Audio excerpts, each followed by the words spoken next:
Kev, also known as Big Hat Dino. I thought I'd begin these videos by doing a bit on the Bandai Robot Damashii line, the Robot Spirits line. Now, this guy is not a Robot Spirit. This is one of my old Bandai Mobile Suit in Action figures, the Dual Gundam from Gundam Seed. But I thought I'd illustrate the Damashii line a bit by having him here, because I also have his Robot Damashii counterpart. So as you can see, there's quite a big difference in height, but it's not just height that there's difference on. You can see that there's some massive changes in how they've sculpted the figures. The figures all still retain most of the same joints. There's a bit of an extra ab crunch in this guy, in the Robot Spirit, so he's got quite a bit of movement. Not only that, but Bandai have advanced their wrists quite a bit. This guy has one hell of a movement on it. Yeah, sorry, accidentally waving him, but never mind. So Bandai have really upped their game by switching up to this Robot Damashii line. This has happened quite a few years ago now.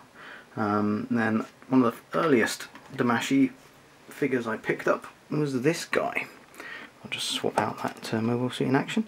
So that's the Unicorn Gundam in Unicorn mode from, well, Gundam Unicorn. So this figure came out about, I think it was about 2009, 2010.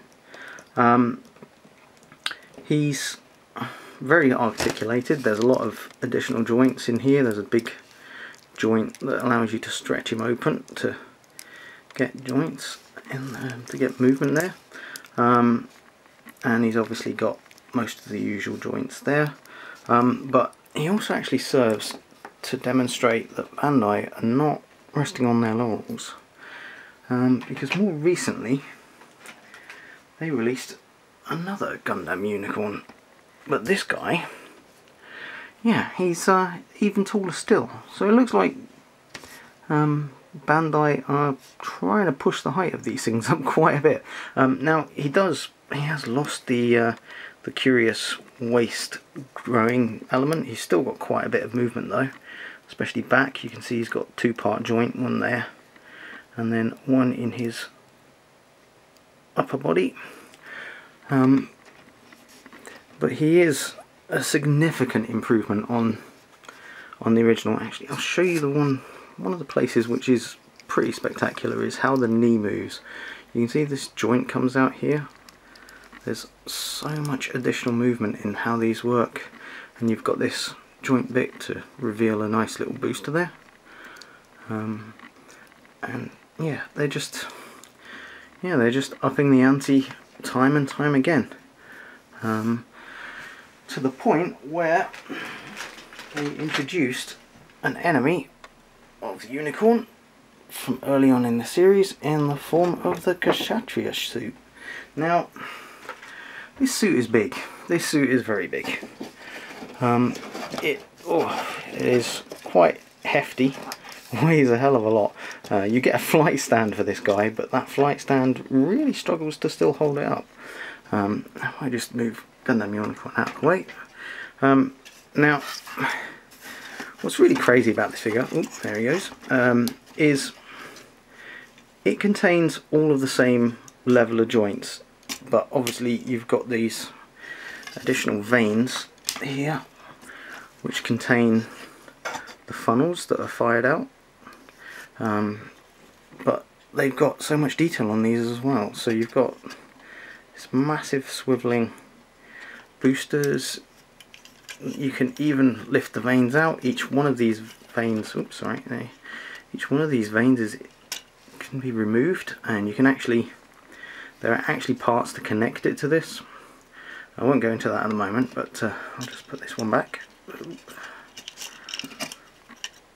we go. So yeah, so this suit is phenomenally big, and it has every single joint you'd expect. You've got the two-part elbow joint, get that a lot of range. All of the wrists jointed. There's even ab crunches in this, built into this, and then the leg has, frankly, ridiculous amount of movement. I mean, that is pretty impressive. Now I know, obviously, it being larger, they can engineer a lot more things in, but it is just still quite surprising how much more detail they've gone for it. Now, if only this was where things ended, because one of the most recent releases, if I take that one out, is from Gundam Zeta series, and it is the Geymalk. I hope I got that pronunciation right. Now, this is actually still taller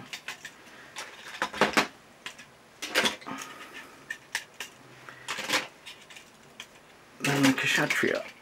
You can see here, if I take the veins off, it still stands a head or two taller. I'll put that alongside. Yeah, so it's a big old suit, but yet again, Bandai have not skimped. You have full joints in the elbows, and you've got a nice little swivel joint in the wrist to give him a lot more play on that wrist. It really is pretty impressive. He's got all your elbow, all the shoulder joints. He does have an ab crunch, it's not overly stated, but what's really impressive is how much knee movement he gets. I mean, that is, nothing gets in the way, it all shifts around nicely. The joints all work really nicely, and he comes with a bucket load of accessories. But it's not just Gundam that Bandai have been concentrating on. They've as many Gundams as you've got, they've also got characters from other series. So, for example, there's Bilbine from Aura Battle of Dunbine, and we've got the Elgaim from Heavy Metal Elgaim, and recently there was this little guy, VFAM. Now each one of these is, yeah, it's just exactly the same level of engineering you'd expect from the Robot Damashii right now. There's production quality on them is always pretty amazing. This guy actually has the little spaceship from VFAM that you actually put inside it, and you can see it there popping out, hopefully. Yeah, so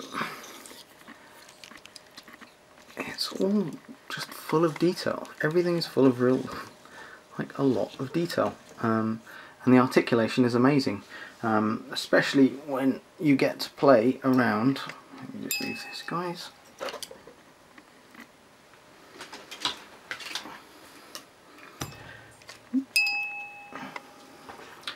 Especially when you get to play around with the Damashii stages. So this is Tallgeese from Gundam Wing. As you can see, he's got a nice float mode going on there. Now this is largely in part to the continual inclusion of these little extra ports that fit the Damashii stage. All of these figures seem to come with them. So you can see on Dunbine, on Bilbine, it's just this tiny little hole in his butt. Where on VFAM you just have this extra clip that you can take out if need be, assuming I can do it. No, I can't seem to do it at the moment. But yeah, but that's just an additional clip, and the port just goes on. So it means that you get to display your figures quite nicely, and they've not just done this single stage, which actually has a nice ratcheting joint on it. There's also a triple stage. I won't bring the one that I've got here because that will end up causing with everything falling off. Yeah, so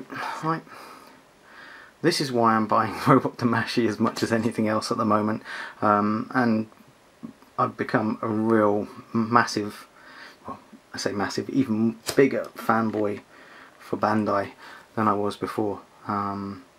and when suits this big start appearing, that only brings good things. Now they're not obviously cheap. Most of these figures will work out to, most of the standard figures will work out to about between 20 and 30 quid in the UK, maybe more because of import prices, but for action figure collectors, and especially for Gundam fans, they are 100% worth it. They really are, especially if you don't like building kits. If you like building kits, buy yourself kits, just as much fun. But for those of us who don't enjoy the fun of gluing kits together and then spray painting them, then this is the next best thing. And yeah, so they're really impressive. Now I'm going to look to perhaps do a review of the Geymalk, because this is a figure that really needs to be shown off, because this is large scale engineering of toys that's just, I just absolutely love. And I'll maybe look at doing one of the Kshatriya as well. But yeah, so that's it for now. This has been just a brief summary of Robot Damashii, where it's been and where it's at now. Yeah, and I'll speak to you later. Cheers.